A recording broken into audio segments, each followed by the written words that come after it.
Hello, this is Kaylee from Pandora's Box, and today I'm going to talk about why traditional counseling doesn't work for healing narcissistic abuse. Now, this is no way a knock to traditional counselors. Traditional counselors do a great job in many things, and there are some traditional counselors that know about narcissistic abuse that possibly specialized, but not very many. And what I'd like to say about this is if you understand that medical doctors don't get education in nutrition, and yet nutrition is super important in healing any condition or disease. It is really important. Not only cleansing to get the the toxins out of your body, but the refueling, the re-nourishing, the putting really good materials in your body to help to heal and make you strong and healthy. Medical doctors, they get trained in the science of medicine, they get trained in pharmaceuticals, they get trained in surgery, but they completely skip over the nutritional piece. In psychology, it's similar, is that they're trained in the mind. Psychology is the study of the mind. They study behavior, they study diagnosis, and, the higher up in education you go with psychology, then they also get into pharmacology. They get into prescribing drugs for different psychological disorders. And so they skip over really the understanding of the emotions and also the understanding of the holistic structure, which is mind, body, and spirit. We have to consider all of these things when healing. We can't just focus on one thing. And this is what modern medicine does. It focuses on one thing. You've got a heart issue, they're going to focus on your heart. You've got diabetes, they're going to focus on your blood sugar. And so it's important to understand that in order to heal on any level, we have to be holistic in our approach. What I mean when I say holistic is body, mind, and spirit. Or let's say, for the sake of healing narcissistic abuse, which is what we're really talking about here, body, mind, and emotions. We've got to consider the emotions. The emotions are really overlooked. They're not talked about a lot. And there's another piece. The piece is when it comes to emotions, we can only take another person as deep as we ourselves have gone.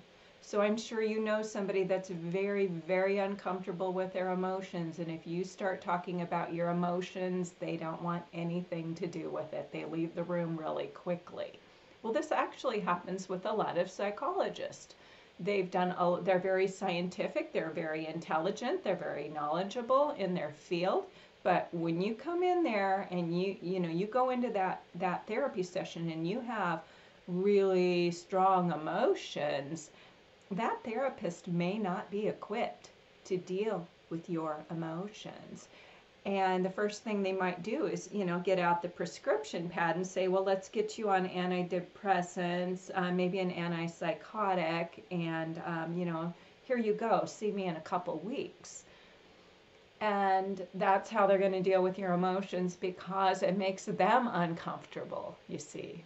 When you go in there and you're an emotional basket case and you're starting to talk about your feelings, and they may be very, very intense, that it's going to trigger that person's feelings. And if that person hasn't done their emotional work, they probably aren't going to know what to do. They're not going to be able to comfortably hold space for you to process or to work through your feelings. Now, I had a therapist once who would really get upset about using the words processing your emotions, because processing suggests that we're doing something mental, that we're mentally processing something. And you cannot deal with your emotions on the level of the mental. And this is where almost everybody goes wrong, is they're approaching their emotions from a mental level. They're thinking about how they're feeling instead of feeling. And we also don't, there's not a lot of permission given to actually feeling our feelings. We try to escape our feelings. I talk about this a lot. We try to escape our feelings. Anthony Robbins always talks about how we seek pleasure and avoid pain. Seek pleasure and avoid pain. This is the human animal. That's what we do. So uncomfortable feelings are painful, and we do everything we can to avoid them. And guess what? Our world provides us tons of addictions. We can choose our addiction. There's alcohol, there's drugs, there's cigarettes, there's food, there's television, there's video games, there's sex, there's all kinds of things that we can distract ourselves with if we want to. However, if we really want to heal, we've got to eliminate the distractions and go into the feelings. And this is what a lot of people don't know how to do, and they don't get the support and the encouragement with. I've had clients come in and tell me, well, I've gone to my therapist, and when I started talking about what was going on with me, it was as if she thought I had this terrible disease, the way she looked at me. I get this so much from people. I've had so many people come to work with me that have had really bad experiences and spent a lot of money and didn't get help. Now, some have come and said, yeah, they were perfectly great people. They were lovely, and they helped me a lot, but they didn't help me with this. I'm still struggling with this, meaning the narcissistic abuse.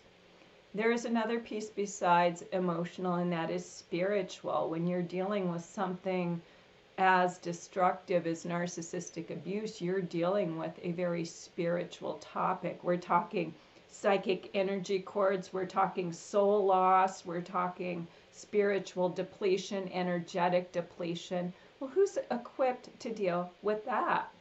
It isn't the psychologist. They don't learn about energy medicine. And, energy really isn't a medicine. It is the life force that's going through us. And so our life force goes through their channel that's called the chakra system, that goes from the root chakra, which is down in our pelvic region, and goes straight up through the heart, the throat, the third eye, and above. And this is the energy system of the body. And when certain areas of the body are blocked, when that energy flow is blocked, then we're going to be compromised. Both our health, our physical health will be compromised, our emotional health will be compromised. So it's really important to focus on getting that energy flow through the body.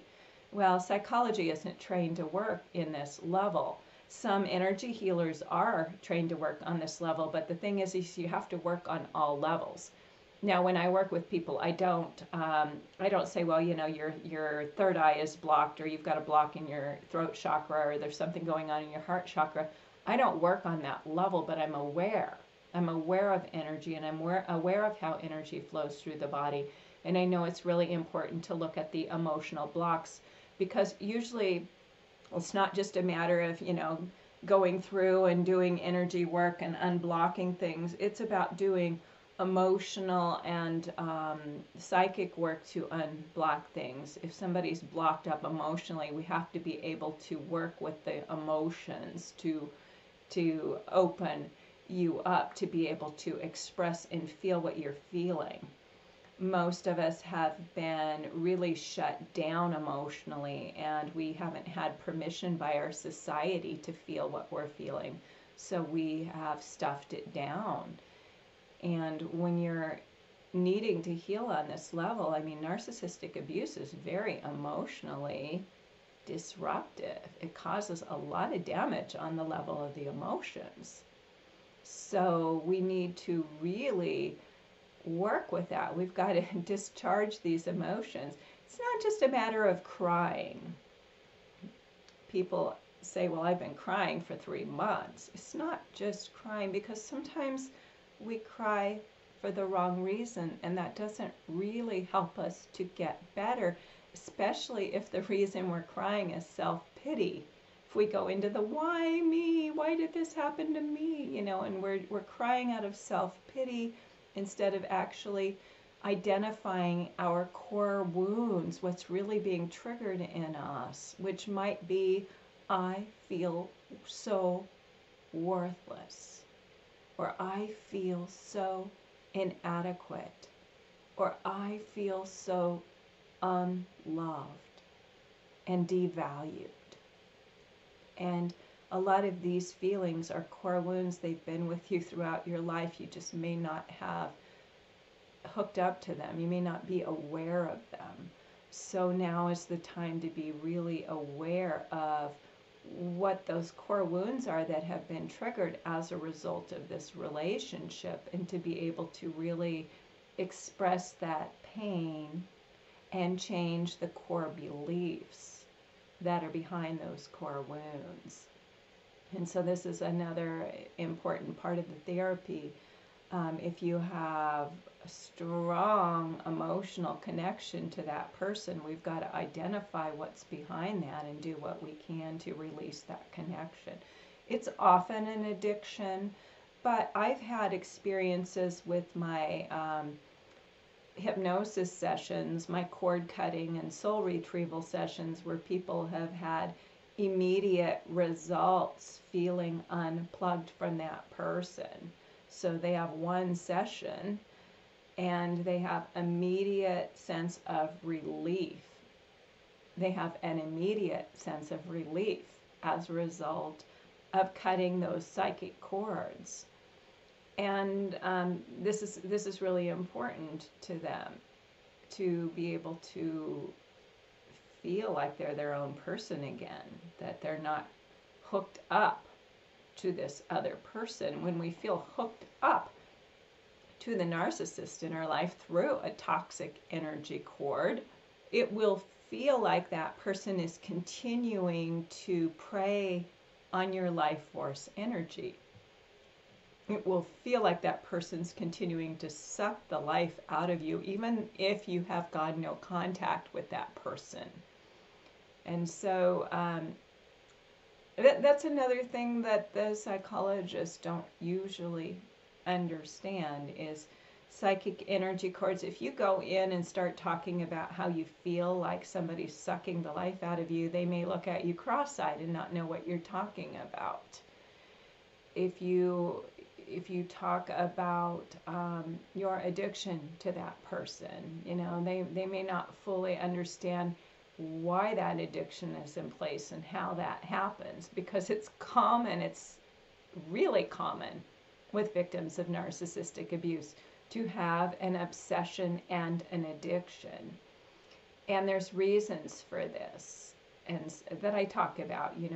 If you've watched or listened to any of my Pandora's Box episodes, you'll understand that there's always a good reason that we feel the way that we do, that we feel obsessed, that we feel addicted, that it's hard to go no contact.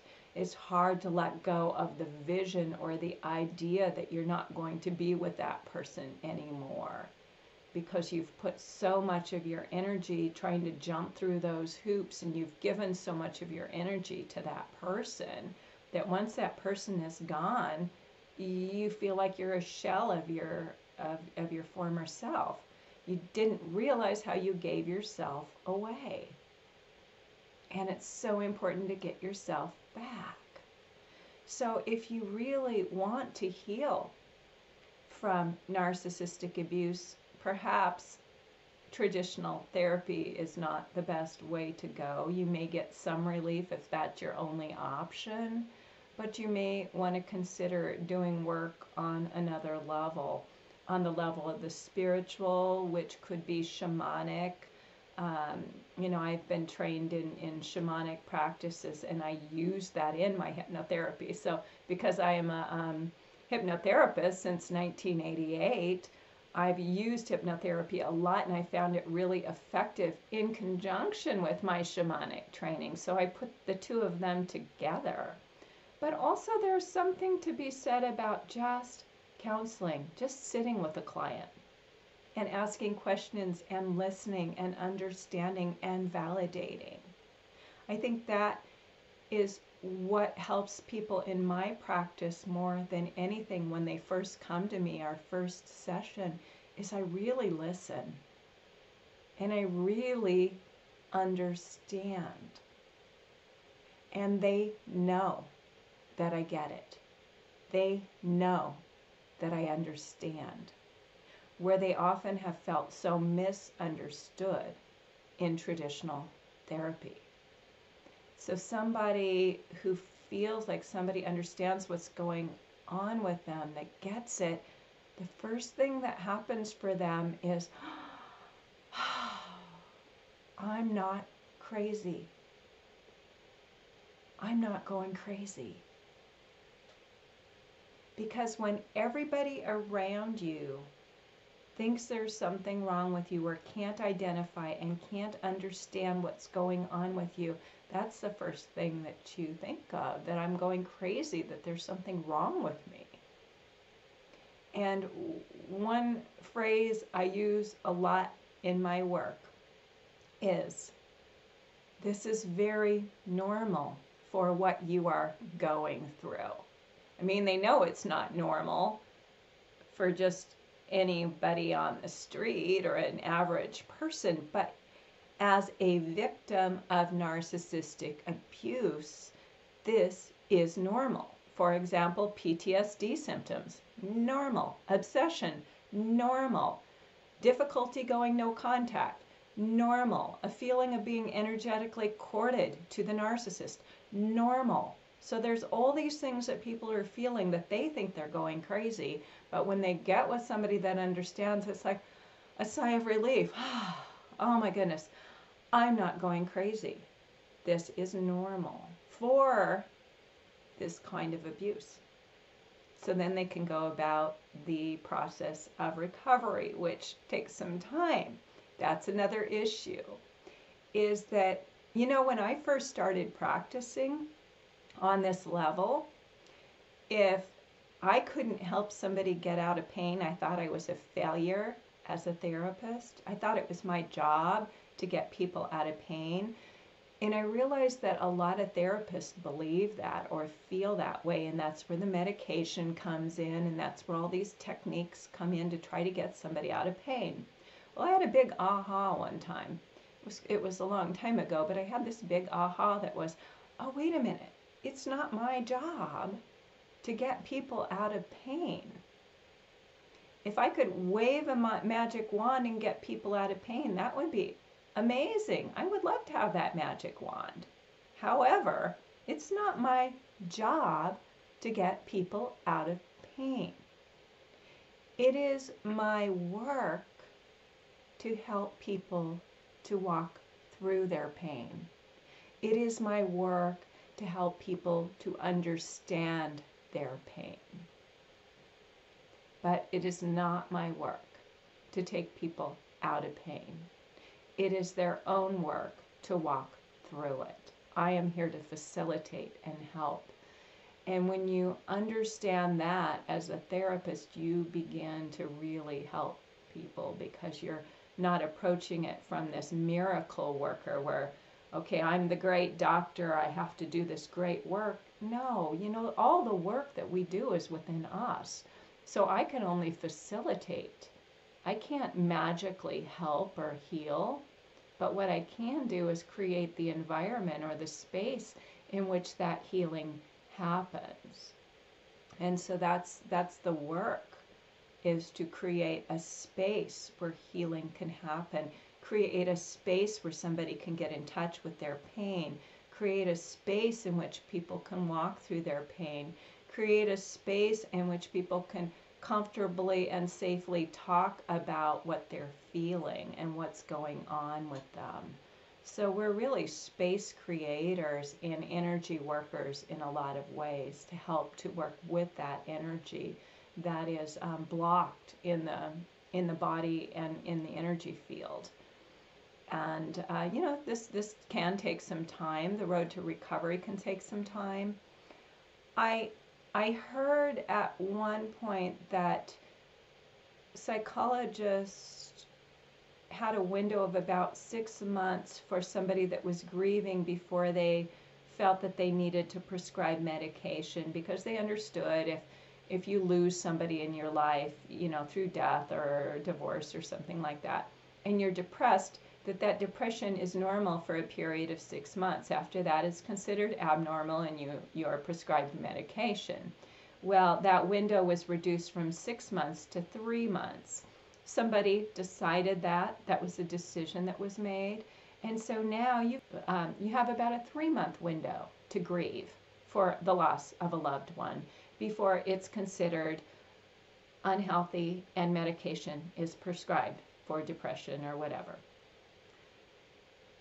I think this is so crazy.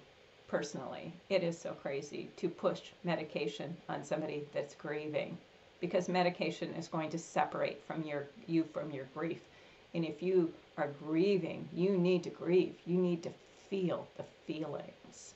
And it's much harder when you're grieving from a divorce or from a situation like narcissistic abuse, because people do not show up to support you for that. They will show up to support you if a loved one dies. But if you are going through the pain of a terribly toxic relationship, you're going to have very few people actually show up to support you. And most people won't know how to support you. Your friends, your family, and even your therapist may not know how to support you. I've also witnessed a lot of therapeutic abuse from therapists. Not personally. I've had clients come to me and tell me stories, and I'm like, are you kidding me? Really? That really happened? And what happens, I think, for therapists that have not dealt with their own emotional pain, that have not dealt with their own stuff, and that their ego is attached to their work, meaning if you don't get better, then my ego is going to be triggered, and I'm going to find more fault with you because I don't want to take any responsibility for why you're not getting better. Or it can't be my fault because I'm a great therapist. So there's certain beliefs that people have that are in therapy. And so what happens is clients end up getting bullied. They end up really being abused in a lot of ways, in the way that the therapist approaches them and talks to them, because that therapist doesn't know what to do. And this isn't helpful at all. On the most part, that's not going to happen. Like I say, there's a lot of really great therapists out there, and there's also some great traditional therapists that know about narcissistic abuse, especially the ones that have been through it. In fact, I've counseled a lot of therapists that have gone through narcissistic abuse, and they come to me feeling really ashamed at first, like, oh, I don't know what's wrong with me. I'm a therapist and I didn't get it. It's like, of course you didn't. None of us did. It doesn't matter what we were.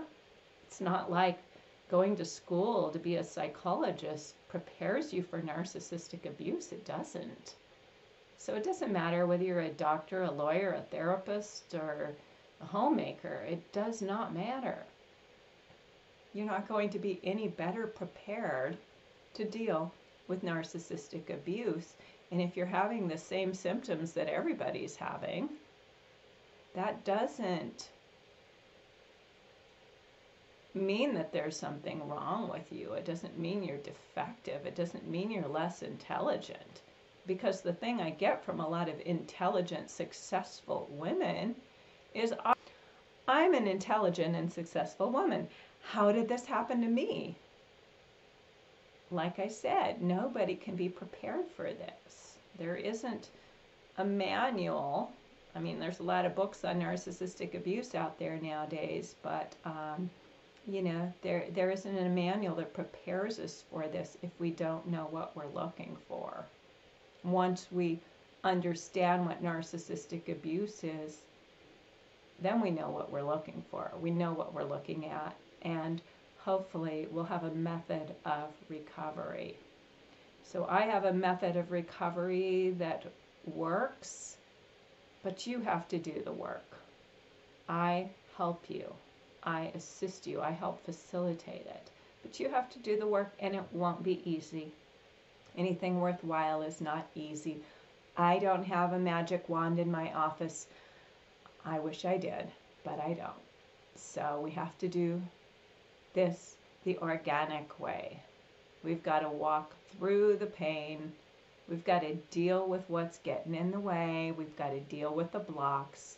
We've got to deal with the energy cords. We've got to deal with the soul loss. And we've got to approach healing on a holistic level. That means we're going to consider all aspects of healing. What is your diet? What are you putting in your body? How are you taking care of yourself? What's going on emotionally? What are your thought processes? What's going on spiritually? So we have to approach it from all levels. If I can be of help to you, I am more than happy to do that. I've been doing this work for over 12 years now with narcissistic abuse.